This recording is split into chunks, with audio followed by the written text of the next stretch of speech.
The conference room was quiet enough to hear the wall clock ticking. Gerald Voss stood in front of a board covered in red numbers, his voice flat, unhurried, as if he were reading off a weather report rather than a verdict. "Walter, if you don't act this week, the company won't make it past the end of the quarter."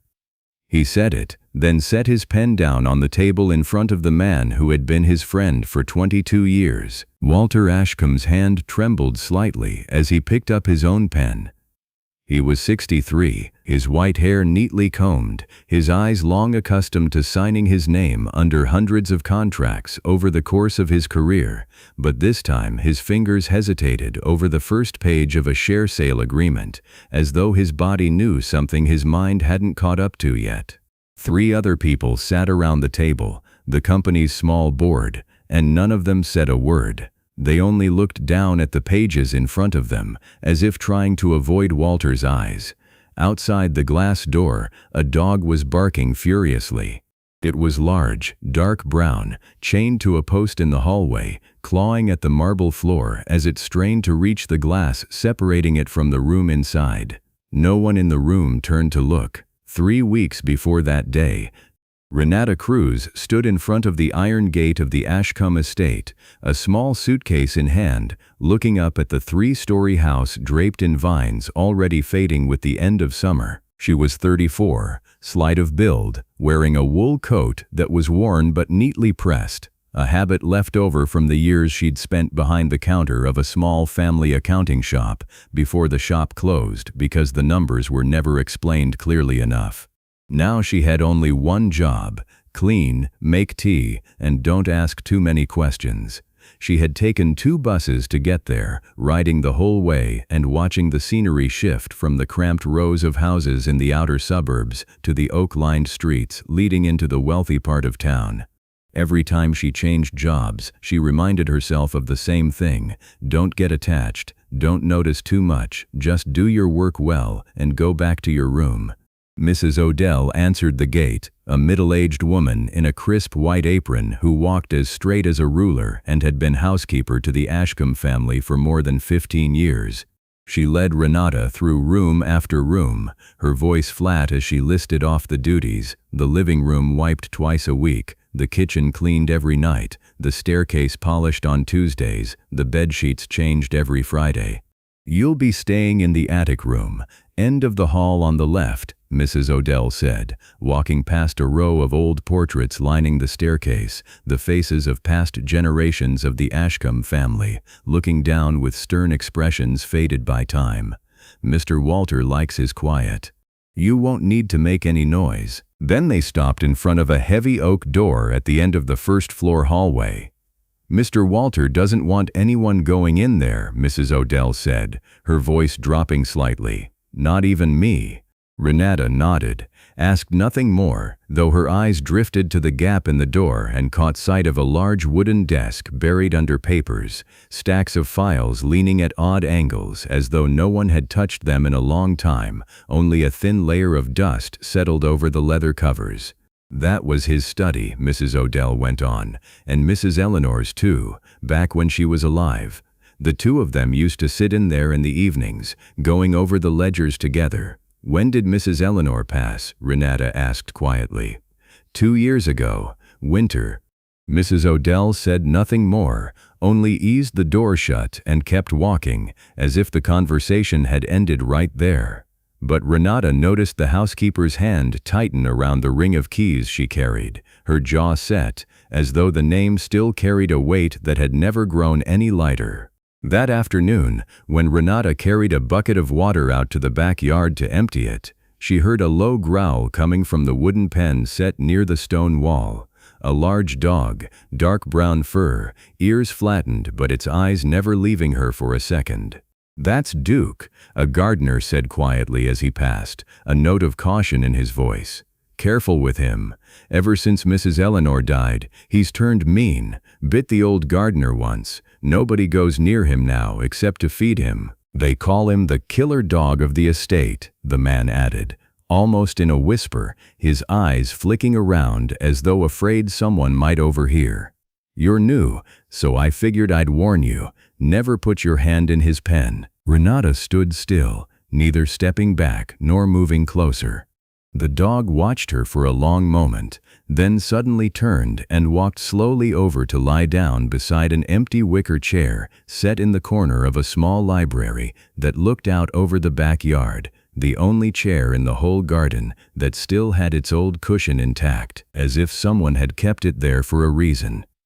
The dog's eyes stayed fixed on Renata, unblinking, its head tilted slightly, as though weighing a decision. It didn't growl, didn't back away. It only watched, a careful, appraising look, like something asking itself whether the person standing there was a threat. My grandmother's dog used to do the exact same thing, she suddenly remembered, a flash of memory passing quickly. That time a stranger in a suit came to measure the house, pricing out every square inch of land before it was sold off. The old dog had growled at that man and no one else, though it had been gentle with every visitor for over a decade. Renata shook her head, pushing the thought aside. She wasn't an accountant anymore. Her job now was to clean the house, not read other people's paperwork, and certainly not to dwell on some dog of hers that had died 20 years ago. She went back inside, returning to her unfinished work, trying not to look back toward the wooden pen where Duke still lay, eyes fixed on the main house as though counting every set of footsteps that crossed the yard. That night, as she made up the bed in the small room set aside for the help up in the attic, Renata heard the sound of Mr. Ashcombe's footsteps crossing the hallway below, stopping in front of the study door for a long while, then walking on without opening it. The footsteps came again half an hour later, slow, hesitant, as though he were fighting some battle with himself over whether to step inside that room. She lay down, staring up at the ceiling, listening to the wind slip through the gap in the attic window, and wondered why a man would be afraid of his own study, and why the dog the whole household called a killer chose that same empty chair to keep watch over, every night without fail, as if it were the one job left that it still believed it had to finish. On her fourth morning at the new job, Renata was mopping the staircase when she heard tires grinding over gravel in the yard. She stopped, glancing up through the tall window above the landing, where the early sun still carried a pale lemon tint, not yet sharp the way it would get by midsummer noon. A black sedan pulled up in front of the main gate, and a man stepped out, tall, gray hair trimmed close, wearing a dark gray suit pressed to a crisp edge.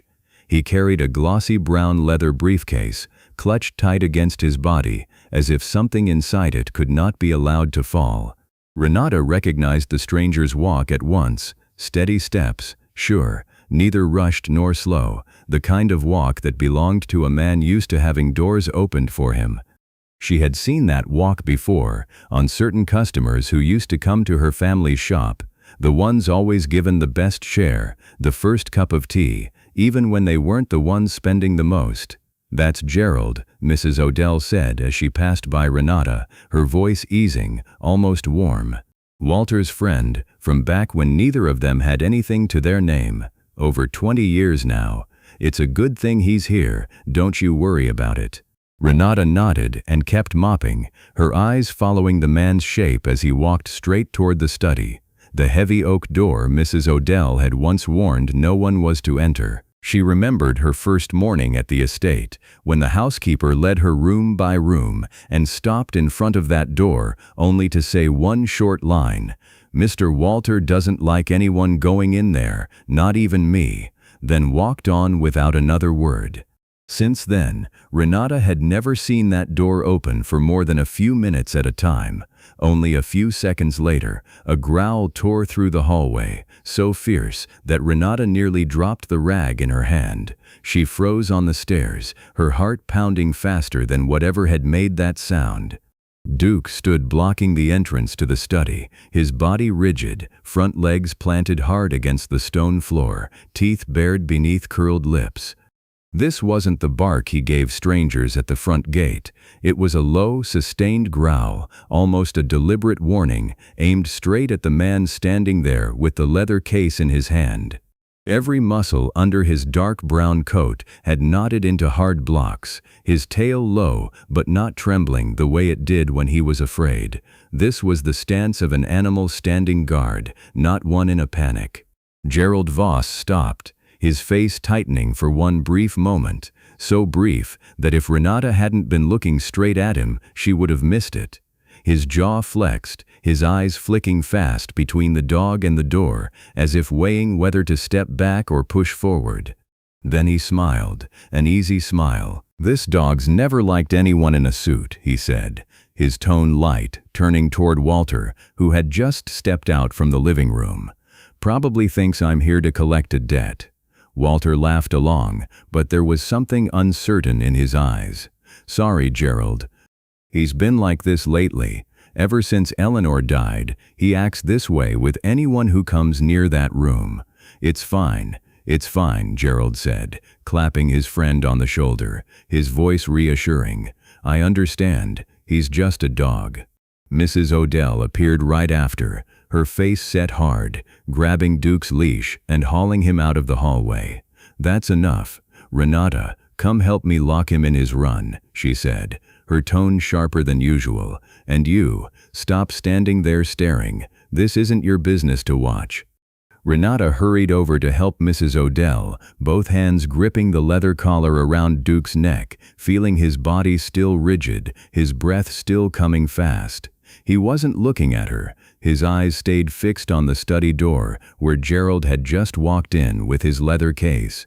Renata led him step by step, feeling the muscle under her palm slowly ease, but only part way, like a guitar string loosened, not released. Through the gap of the half-open door, as Renata led Duke past, she caught one sentence, only one, clear enough to reach her ears before the door swung shut. "The debt has climbed to 22% of projected revenue, Walter. If nothing changes, I'm afraid next quarter will be worse." The number sounded cold, precise, unsettling, and no one in that room, not even the man who'd said it, seemed to feel any need to double-check it. Renata didn't understand why the sentence clung to her mind the whole way across the yard with Duke, but it kept repeating, a strange sound cutting through the familiar noise of her everyday work. She told herself she was an outsider, with no reason to concern herself with the finances of a family she'd known less than a month, but the number stayed lodged there, a small grain of sand that refused to settle. Renata led Duke out into the yard, locked the wooden gate of his run, then sat down outside the fence for a long while, watching him through the slats. He wasn't growling anymore, just lying down, head resting on his front paws, eyes still fixed on the main house. The evening breeze began drifting across the yard, carrying the smell of freshly cut grass and the damp earth left over from last night's rain. But Duke didn't move, as if his entire world had shrunk down to one lit window in the distance. By evening, when Renata brought his bowl out, Duke only sniffed at it and turned away, not touching the meat she'd cut up for him. She sat down beside him, tried scratching behind his ears the way she always did, but he only tilted his head slightly, never taking his eyes off the direction of the main house. Just then, the sound of the black sedan's engine came from the gate. Gerald was leaving. Duke lifted his head, ears standing straight, tracking the sound until it faded out into the distance. Only then did he turn back, slowly finishing every bit of food left in the bowl, as if something heavy had just been lifted off his shoulders. Renata sat quietly outside the run, the empty bowl still in her hand. She stood, locked the gate more carefully than usual, then carried the bowl into the kitchen, saying nothing to anyone about what she had just come to understand. In the days that followed, something strange became clear at the Ashcombe estate. Duke only softened when Renata was near. With the gardener, he still growled low if the man came too close to his run. With Walter's driver, he barked every time the car pulled into the courtyard. But whenever Renata came out carrying his food, or simply sat by the wooden fence with a book borrowed from the library, the dog would lie still, breathing evenly, sometimes dragging himself closer until his head touched her foot. One afternoon, Renata sat there a whole hour, the book open on her lap, her eyes never getting past half a page. She was too busy watching how Duke breathed, how he flinched at some strange sound past the gate, and then loosened again the moment he realized it wasn't what he was waiting for. "He's just used to whoever feeds him," Mrs. Odell said, watching the scene, sounding more relieved than surprised. "Since you came, I haven't had to worry about keeping him chained all day." Renata didn't argue, though in her heart she knew that wasn't entirely true. Duke didn't calm around her because of food, he calmed around her because she carried nothing that had to do with that office. She had never crossed its threshold, never once held a page of Gerald's or Walter's. A vague thought was forming in her mind, not clear enough yet to name, that this dog didn't sort people by the smell of food, or by familiarity, but by something else, something tied to that room, to those stacks of files, to the way a person walked through that oak door. After work, Renata began a new habit, sitting in the small library that looked out over the back garden, in the wicker chair with the worn cushion, reading a few pages before going up to bed. Duke always lay beside it, right at the foot of the chair, as if he too were keeping watch over that spot with her. Some evenings the desk lamp threw a small circle of light across the dim room, just enough to pick out the spines of the old books, and Renata felt a strange stillness settle over her, nothing like the numb quiet of her first days there, a stillness with someone beside her, even if that someone was only a dog. One night she brought a cup of cold tea, sat watching moonlight pool on the wooden floor, and wondered whether Eleanor, the woman she had never met, had once sat in this very spot, at this very hour, with the same kind of quiet. Renata started noticing the small traces a dead woman had left behind, an old notebook wedged in the bookshelf, a faded hairpin fallen in the crack of the wicker chair, things no one had bothered to clear away, perhaps because no one had the heart to. One afternoon, while Renata was dusting the bookshelf, Mrs. Odell came in carrying a tea tray, set it down on the small table beside the wicker chair, and sat, letting herself a rare break in the middle of her rounds. "This chair belonged to Mrs. Eleanor," she said, her voice dropping, eyes fixed on the yard where the afternoon light was slanting low. "She used to sit here reading, or just looking out at the garden, after she and Mr. Walter finished going over the books in the evening." "What was she like?" Renata asked quietly, pouring tea into 2 cups. "Kind. Sharper with numbers than Mr. Walter ever was," Mrs. Odell said with a smile, a faintly sad one. "She always used to say that money without a clear account was no different from a lie written down on paper. She left a sum behind, meant to start a charity in her own name, to help families who'd lost their homes over debt. She'd seen it happen too many times when she was young, and her own mother's family had nearly lost their house once too." Mrs. Odell went on, her voice slow, as if she were working her way back through an old memory, that Eleanor used to spend evening after evening working out every small figure for that fund, writing down the names of families she knew had lost their homes to debts no one had ever properly explained, as if she wanted to be sure the money would reach the people who needed it most. Duke lifted his head at the sound of Eleanor's name, then lay back down, his tail tapping the wooden floor once, slow and even, as if the name still carried its old weight for him even 2 years on. "He still remembers her," Mrs. Odell said, looking at the dog with a tenderness rarely seen on her. "The day she died, he wouldn't leave this chair for 3 days straight. We had to carry him outside for every meal." Renata looked at Duke, then at the empty chair, her hand tightening slightly around the rim of her teacup, her breath catching for a beat. She thought of her grandmother's dog, the time it had growled at the exact stranger in a suit who came to survey the house, pricing off every piece of land before her family was forced to sell it over a debt no one could explain the origin of.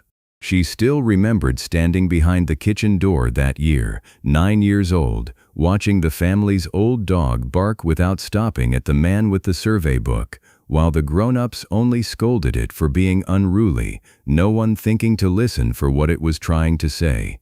"I had a dog just like that once," Renata said softly, almost only for herself to hear. "At my grandmother's house when I was little. He was never rough with anyone until the day someone came to appraise the house before it was sold. He growled at that exact man the whole afternoon, and no one understood why, until it all came out later. They'd lowballed the price, pushed the house's value far below what it was worth, to buy it cheap."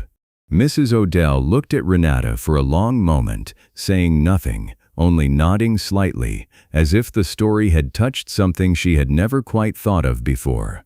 "Maybe dogs see things we don't," she said finally, her voice small, as though speaking more to herself than to Renata.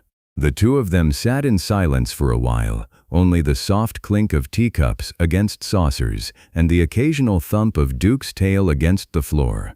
Outside, the afternoon light was deepening into a dark orange, stretching the shadows of the trees long across the lawn, and Renata felt, for the first time since arriving at this house, that she was no longer a stranger standing outside every story here.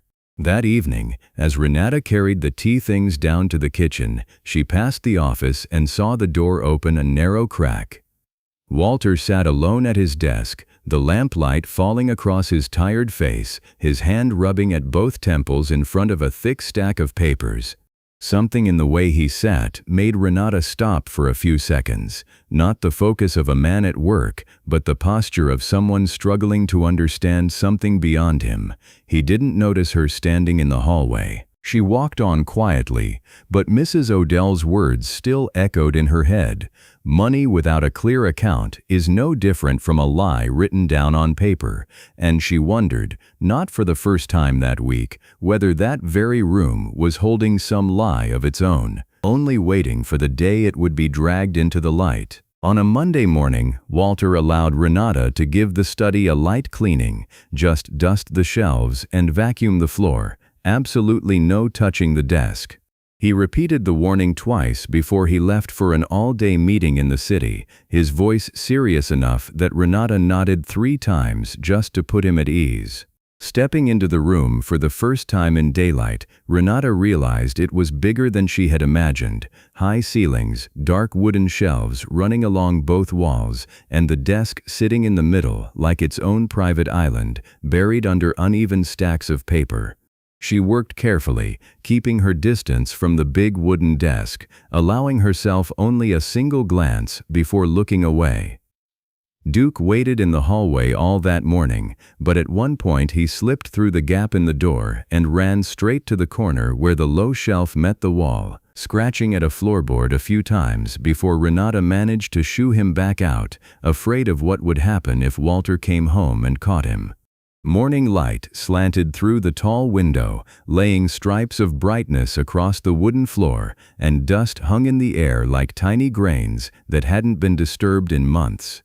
She worked slowly, careful with every movement, aware that this was the first time she had been allowed this deep into the room. But when she pulled the heavy chair aside to vacuum underneath it, a leather briefcase resting loosely on the armrest slid sideways, and a sheet of paper slipped out, drifting to the floor right at her feet.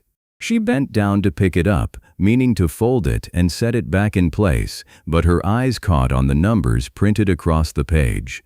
It was a financial summary, the header bearing the name of Walter's company. Renata had worked as an accountant long enough to recognize the format of a report like this, even though she hadn't touched that kind of work in years. There was something strange about the way the columns of figures, the abbreviated notations, rose up clear in her mind, like an old language she thought she had forgotten but which had simply been waiting, whole, to be called back. Her eyes slid down to the debt line, then the revenue line, and stopped on a number circled in red ink. Debt had climbed to 40% of projected revenue. Renata went still. 40%, almost double the 22% she had overheard through a half-closed door just weeks before. A company couldn't double a debt load that severe in a matter of weeks. Not while everything was running normally, the way Walter described it at dinner, the way he liked to joke about new orders, about a big contract he'd just signed at the start of the month. She remembered clearly, only 2 nights ago, Walter sitting at the table, laughing with Mrs. Odell, that the company was as stable as ever, maybe even better this year thanks to that new contract. His voice had been light then, almost playful, nothing like the cold number sitting in her hand now. The two things could not both be true. Renata's hand began to tremble. She read the number again, and then again, trying to find the error in her own reading, trying to convince herself she'd misread a column, a row, some small thing a real accountant would never get wrong. I must have read it wrong, she told herself, pushing down the other voice rising in her head. I'm not an accountant anymore. I have no right to judge someone else's business just because a page happened to fall out. But her fingers, almost without her permission, had already opened the small pocket of her apron, pulled out the notebook she carried for jotting down daily tasks, and copied down the most important numbers on the page: the total debt, the date on the report, the names of the largest line items. Her hand moved fast, the writing messier than usual, as if some part of her feared being caught doing something that wasn't hers to do. The moment she closed the notebook and slid it into her pocket, footsteps sounded in the hallway. Renata hurried to fold the report back along its original creases, tucked it into the leather briefcase, pushed the chair back into position, and grabbed the vacuum and stood up just as the door opened. It wasn't Walter, it was Gerald. He stood in the doorway for a moment, studying Renata with a look that was gentle but sharp, then smiled. "You're the new maid, aren't you?" he said, his tone polite, almost friendly. "Renata, is it?" "Yes, sir," Renata answered, keeping her voice steady, though her heart was still racing, and she wondered whether he could hear the strain underneath it. "Mr. Walter let you clean in here?" Gerald asked, his eyes flicking briefly to his own briefcase, checking whether it had been moved. Just a quick glance, but enough for Renata to notice he cared more about that briefcase than anything else in the room. "Yes, Mr. Walter told me to just dust the shelves and vacuum, not to touch the desk," Renata said, dipping her head slightly, as if to avoid his eyes. "Good, very good," Gerald nodded, sounding pleased. "There are a lot of important papers in this room. We don't want anyone making a mess of them." He walked in and set the briefcase down on the desk, and Renata backed out quickly, pulling the vacuum with her, her heart still pounding in her chest. Out in the hallway, she leaned against the wall for a moment, took a long breath, trying to steady herself before anyone saw her face. She looked down at her hands, still shaking a little, unable to hold the cleaning cloth straight, as if she had just touched something that didn't belong to her, a secret bigger than a 3-week maid had any right to carry. Through the window at the end of the hallway, she saw Duke standing in the backyard, his eyes fixed on the study window, not moving, as if he knew exactly who had just walked into that room, even from across the yard, even though he couldn't see the briefcase or hear Gerald's voice. That afternoon, while cleaning the library, Renata stopped for a long time in front of a tall shelf where Walter had once mentioned he still kept a stack of the company's old annual reports from years back, from when Eleanor was alive. The two of them used to sit and go over the books together every evening, he'd told her once, in a brief conversation, his voice full of memory, nothing like the tired man he usually was now. If I ever get the chance, Renata thought, her fingers brushing lightly against the spines of the old leather-bound ledgers, I'll compare them. But she didn't dare say that to anyone, not even Mrs. Odell. She only closed her notebook and buried it deep in the bottom of a drawer in her room, trying not to think about the number 40%, which kept repeating itself in her head all night, slipping even into her broken sleep, where she dreamed she was sitting in front of a towering stack of ledgers, unable to count all the pages. 3 days later, the whole mansion sank into a tension everyone could feel but no one spoke aloud. Gerald came more often now, sometimes twice a day, always carrying his leather briefcase and a fresh stack of papers. Every time he stepped into the study, Duke growled, though the sound had softened since that first day. It wasn't the fierce roar from before anymore, just a low, steady rumble, like a warning worn thin from being repeated too many times, as if the dog himself had started to understand that no one was listening anymore. Renata noticed Mrs. Odell changing too during those days. Her steps grew quicker, her voice sharper when she gave orders, and once Renata caught her standing alone in the kitchen, hand pressed to her forehead, as if trying to will away a headache with no name. The whole house, from the housekeeper down to the gardener, moved as though careful not to disturb something bigger than all of them. Even dinner turned stiff and awkward. Walter ate less than usual, his eyes fixed on some point in the air, and Renata cleared the table in silence, not daring to make small talk the way she had those first days. Friday morning, Renata was wiping down the hallway near the study when Gerald's voice rose, clearer than usual, edged with urgency. "Walter, we don't have time to weigh this anymore. If the bank calls in the loan next week, you'll lose the company and this house both. The only way to save it is to sell 60% of the shares to the investor I found and mortgage the estate to cover the short-term debt before everything collapses." Renata froze in the hallway, the cloth still in her hand, not daring to move. She could feel every beat of her heart pounding in her chest, so hard she feared the sound alone would give her away.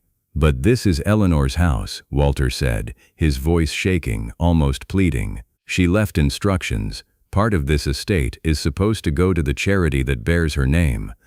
I know," Gerald answered, his tone softening, almost gentle. "But if the company goes under, there won't be anything left for that charity at all, Walter. Sign here, it's just a preliminary letter of agreement. Save what can still be saved first, and we'll find a way to rebuild everything after. I give you my word." A long silence followed. Then Gerald's voice dropped lower, slower, almost as if he were talking to himself. "I built a company once and lost it all because I trusted the wrong man with the paperwork. I won't let that happen again." Walter stayed quiet for a moment. Then his voice came again, lighter this time. "Thank you, Gerald. I don't know what I'd do without you beside me right now." Then came the rustle of paper, the scratch of a pen against a page, just a preliminary letter of intent. The real contract still had to wait for the lawyers. Gerald had said so earlier, a small sound, almost harmless, and yet it made Renata feel as if something had just given way, somewhere very close to her.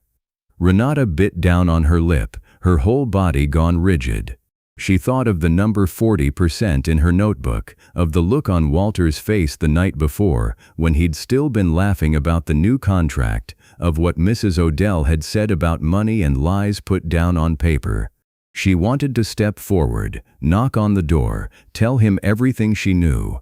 But her feet wouldn't move, as if some unseen hand held her in place, reminding her that she was only a maid 3 weeks into the job, with no right to interfere in the affairs of people who had known each other for 22 years.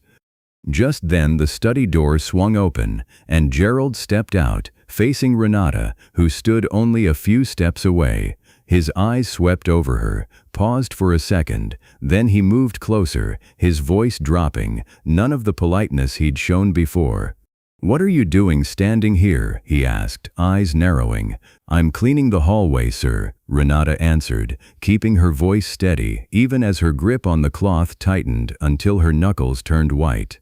Gerald studied her a moment longer, his gaze measuring, as if trying to gauge how much she'd overheard. Then he lowered his voice further, almost to a whisper, meant for her ears alone.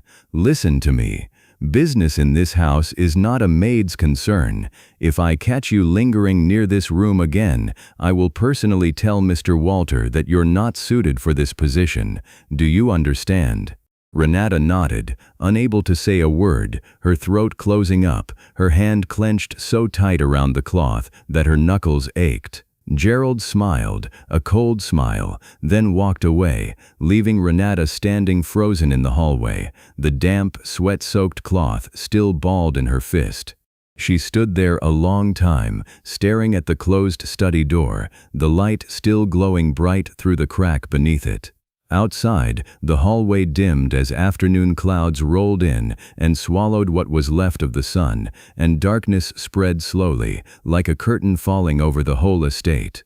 She thought about the 3 weeks since she'd first walked through the front door, about the bewilderment of being led from room to room that first day, and wondered how, in so short a time, she'd found herself bound up with a dog people called a killer, and with a truth she still didn't dare name, one that had grown larger than the job she'd been hired to do. From the staircase came a low, quiet growl.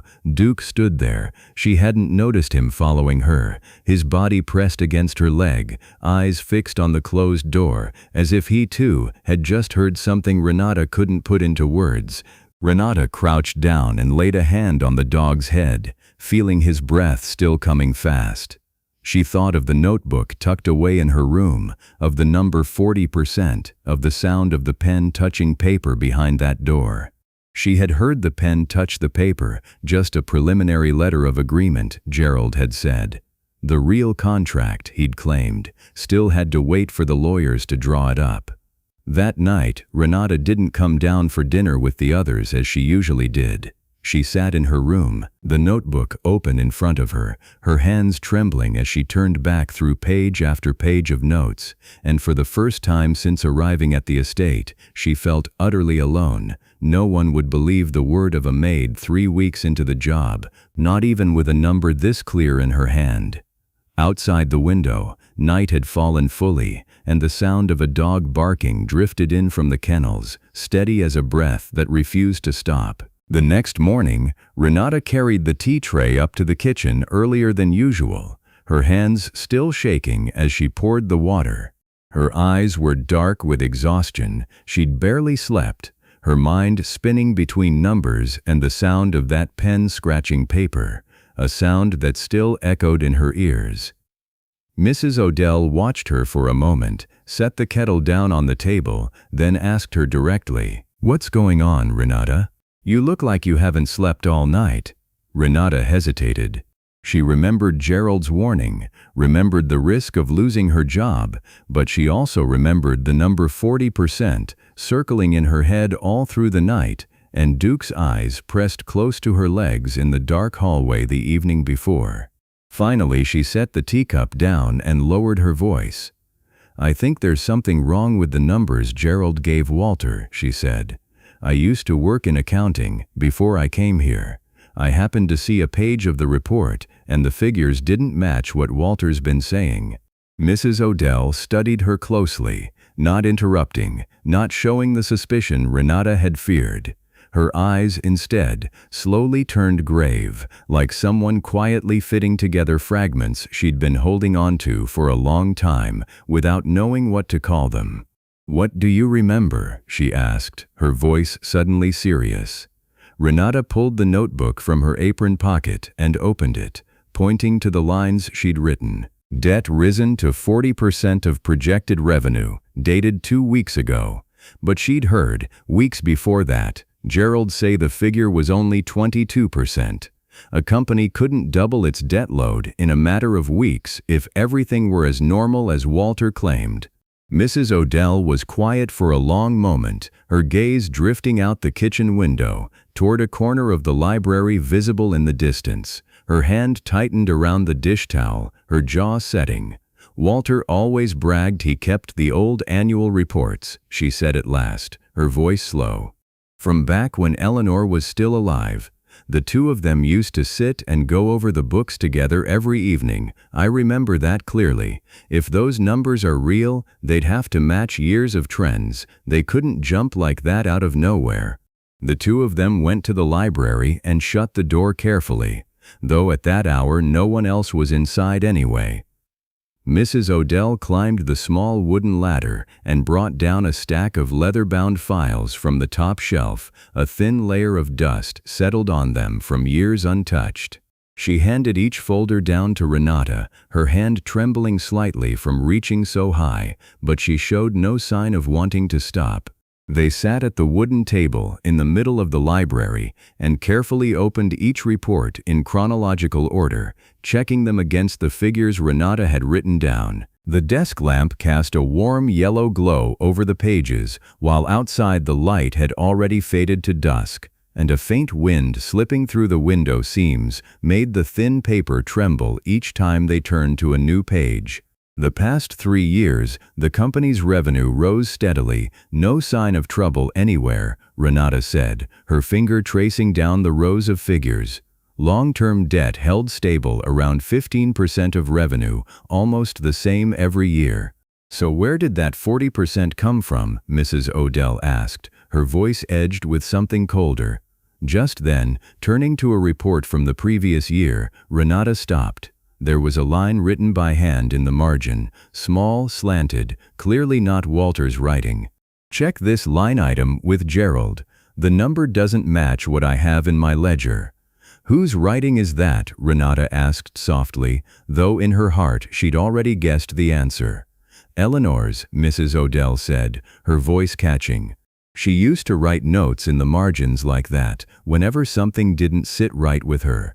I saw it many times, tidying up her study. The two of them sat in silence for a while, staring at that handwritten line as if it were a warning echoing forward from the past. Renata's hand went still over the page, her eyes fixed on those words. If even Eleanor, a woman more careful with numbers than her own husband, had once suspected something about Gerald, then maybe Renata's worry wasn't unfounded after all. She wondered whether Eleanor, 2 years ago, had once stood before this same wall of silence Renata was standing before now, knowing something was wrong, but running out of time before it was too late. We need more proof, Mrs. Odell said, her voice regaining its usual steadiness, though her eyes still carried weight.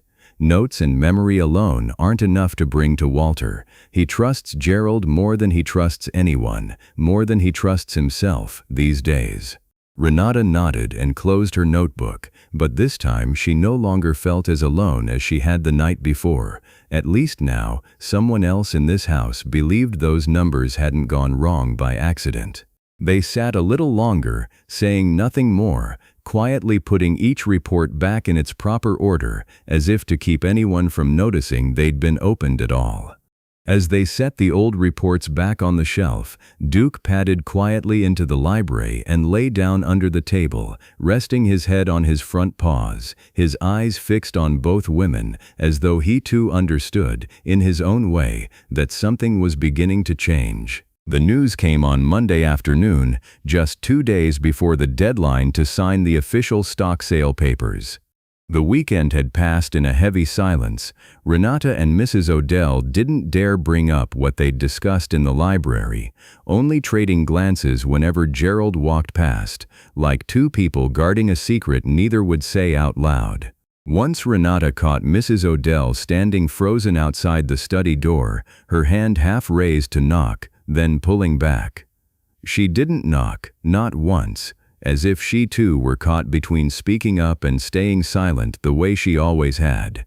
Renata was folding sheets in the second-floor hallway when she heard Mrs. Odell calling urgently from the bottom of the stairs, her voice shaking in a way it never did. "Renata, come down here right now." Renata dropped the stack of linens and ran for the stairs, her heart pounding with every step. She found Mrs. Odell standing in the middle of the hall, gripping her left elbow, a thin red mark showing through her rolled-up sleeve. "What happened?" Renata asked, alarmed. Before Mrs. Odell could answer, Gerald appeared at the top of the stairs, his face grim, his voice carrying across the hall. "That dog just bit Mrs. Odell. I told you, it's dangerous. It can't stay here another day." Renata turned to look at Mrs. Odell, searching her face. The housekeeper wouldn't meet her eyes. Her voice trembled as she described walking past the kennel, Duke lunging without warning, but her gaze kept flicking toward Gerald, as if waiting for him to nod along with every word. Something about the way she told it didn't sit right with Renata. The scratch was too small, too clean, Nothing like the bite of a large dog actually attacking someone. It looked more like a fingernail dragged across skin, just enough to leave a mark. Renata had seen Duke eat, had seen what his jaw could do to a heavy bone. A dog with that kind of strength, if he'd really bitten someone, would have left a wound nothing like this. She looked closer at the mark on Mrs. Odell's arm. It ran almost straight, almost even, more like a scratch than a real bite. But she didn't dare say so in front of Gerald. And she could see Mrs. Odell's hand was still shaking, not from pain, but from fear. By evening, a call had been made, and the next morning a small van bearing the logo of a dog training center pulled up outside the gate. Walter, his face pale, signed the paper authorizing Duke's removal, his voice catching as he spoke to Gerald standing beside him. "I don't want to do this. But if he's really dangerous, I can't risk anyone else getting hurt." Renata stood pressed behind the kitchen door, her heart hammering. She ran back through every detail of the past 2 weeks. Duke had never once growled at Mrs. Odell, though she passed his kennel every day carrying his food. He reacted violently to exactly one person, and it wasn't Mrs. Odell. She wanted to scream it, wanted to run into the middle of the hall and say everything she knew, but she knew that if she did it now, no one would believe a new maid trying to protect a dog they'd already decided was dangerous. The whole day dragged by, each hour stretching twice as long as it should. Renata worked like a machine, her hands cleaning while her mind spun without pause, calculating, weighing, then discarding each idea the moment it felt too reckless. At one point she stood in front of the mirror in her room, asking herself whether she was imagining all of this, whether a maid of 3 weeks had any right to trust her own judgment over the word of 2 men who had lived in this house for decades. But every time she pictured Duke's eyes in the dark kennel, the 40%, Eleanor's handwriting, she found she couldn't let it go. That night, after the lights had gone out, Renata quietly opened her door and crept down the darkened stairs, her heart pounding in her chest. Every creak of the steps under her feet sounded like an alarm bell, forcing her to stop, hold her breath, wait a few seconds before moving on. Outside, a small truck's engine was already running, its headlights lighting a corner of the yard, waiting to take Duke away the moment the sun came up. Renata ran out to the wooden kennel, night rain drifting cold against her shoulders through the thin coat she'd thrown on. Duke stood in the corner of his pen, his body trembling, not from fear of the truck, but because his eyes never left the lit window of the study on the ground floor, where Renata could see a shape moving inside, even though it was nearly midnight. She unlocked the kennel, knelt down, and wrapped her arms around the dog's head, feeling his heart racing beneath her palm, almost matching the rhythm of her own. Rain ran down her face, mixing with something warmer welling up from the corners of her eyes. She would not let this dog go anywhere until she knew the truth. "No," she whispered, her voice breaking from the rain and from the sudden tears. "They're not taking you anywhere, not tonight." Just then the driver of the truck walked toward the kennel, his flashlight sweeping through the dark, the beam catching Renata's face and making her squint. "What are you doing out here at this hour?" he asked, suspicious. Renata straightened up, still gripping Duke's leash, her voice shaking but steadier than she'd expected. "This dog isn't going anywhere tonight. There's a mistake that needs sorting out first." The driver looked at her for a long moment, then glanced back at the house, clearly unsure how to handle a maid standing in his way in the middle of the night.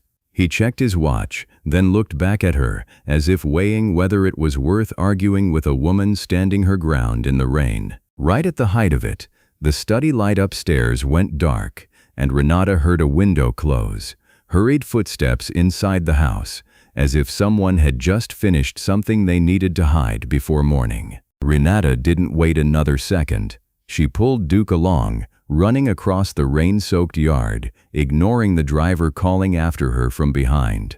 The dog didn't need her to lead. He charged straight for the back door of the house, the leash pulled taut in her hand, guiding her right to the study door. Rain lashed her face, But Renata no longer felt the cold, only her own pounding heartbeat and ragged breathing mixed with the sound of Duke's paws striking the wet stone. The door wasn't locked. Inside, faint moonlight filtered through the curtain gap, just enough for Renata to see Duke race to the farthest corner of the room, where a low bookshelf sat flush against the wall, and start clawing hard at a floorboard that looked slightly looser than the rest. His claws scraped the wood in a rapid, urgent scratching, as if he'd been waiting for this moment for a very long time. Renata dropped to her knees, hands trembling as she pried the board up, feeling the rough grain scrape against her fingertips. Underneath, hidden in a small pre-dug hollow, sat a second leather case, older than the one Gerald carried every day, coated in a thin layer of dust that looked like it had sat there for years, and also, somehow, like it had just recently been pulled out.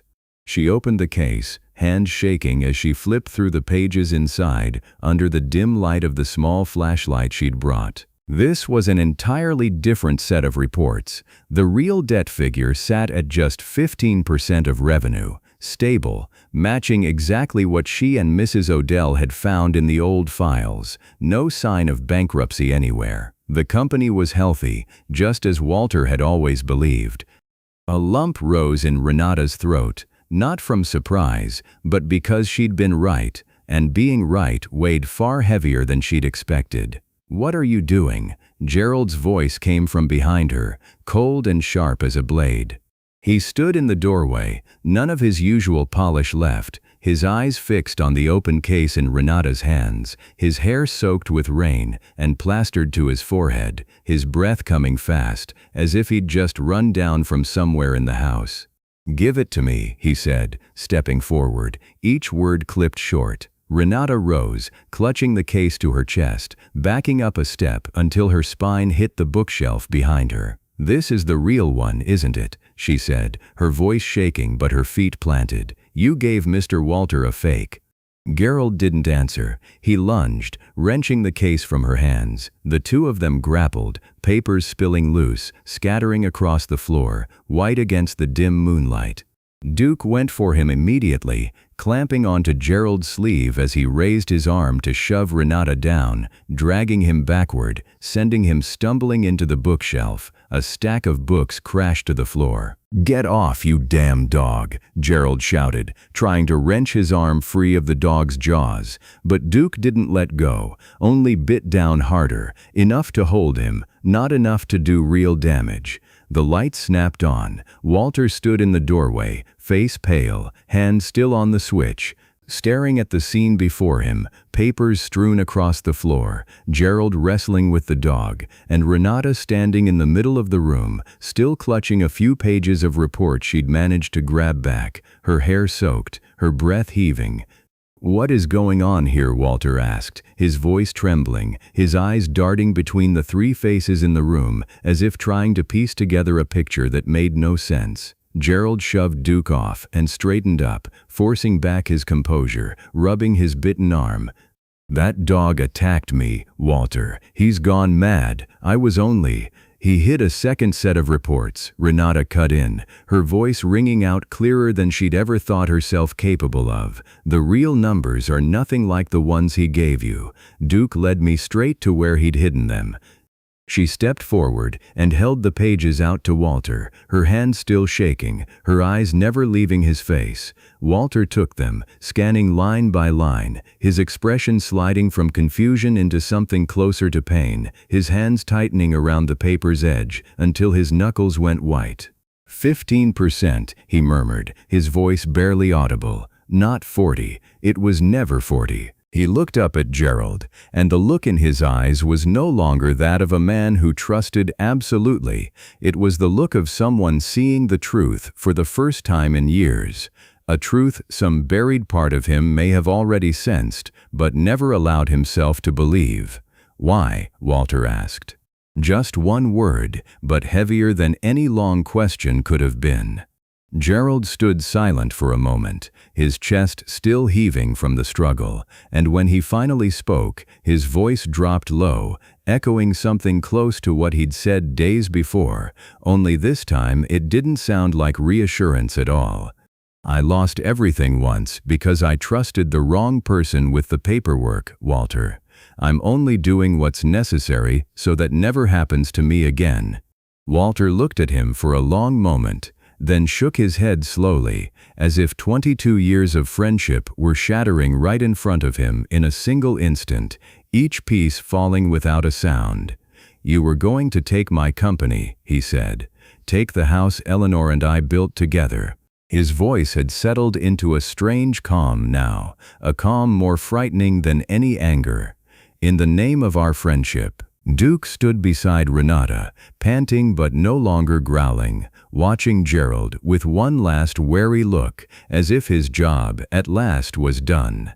Outside the window, the night rain kept falling steady, but inside the room, a different kind of silence, heavy, undeniable, leaving no room for another lie, had settled over all three of them. Gerald left the Ashcombe estate that very night, carrying nothing but his old leather briefcase and excuses no one wanted to hear anymore.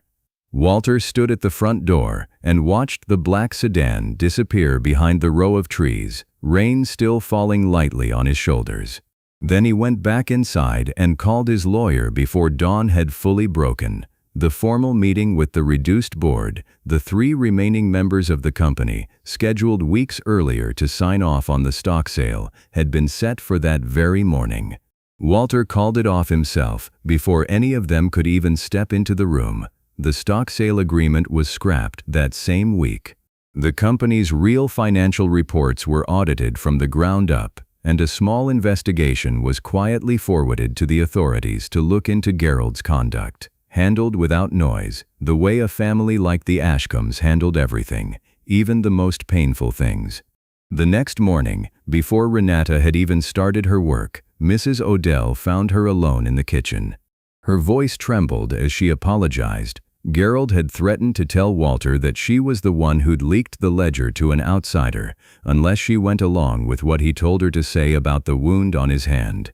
Renata took her hand and said nothing of blame.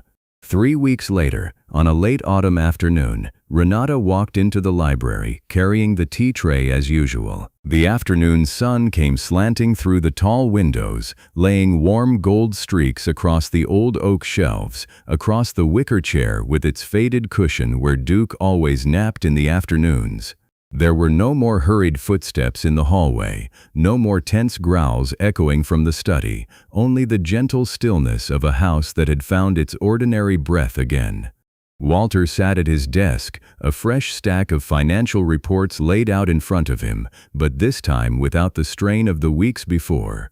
He looked up as Renata set the tray down and smiled, a real smile, one she had never seen on him since the day she first arrived. "Sit down, Renata," he said, nodding toward the chair across from him. She hesitated a moment, then sat, hands folded in her lap, unused to being asked to sit with the master of the house. "You used to work in accounting, didn't you?" Walter asked, sliding a page of the report toward her. "Would you look this over for me? I want to be sure everything's right before I sign anything else."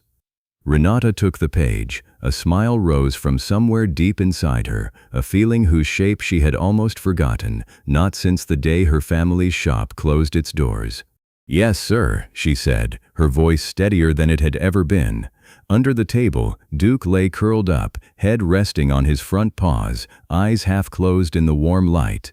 No one in the room called him a killer anymore. Mrs. Odell stepped in, brought another cup, set it down, then sat beside Walter, her foot brushing lightly against Duke's back where he lay beneath the table, the three of them, and the dog at their feet, now part of the same family. Outside the window, the afternoon sun cast its last light across the shelves where Eleanor had once left notes in the margins of her books, and in that warm quiet, the empty chair from all those months ago was empty no longer. It had a dog keeping watch over it, and people who were grateful for that.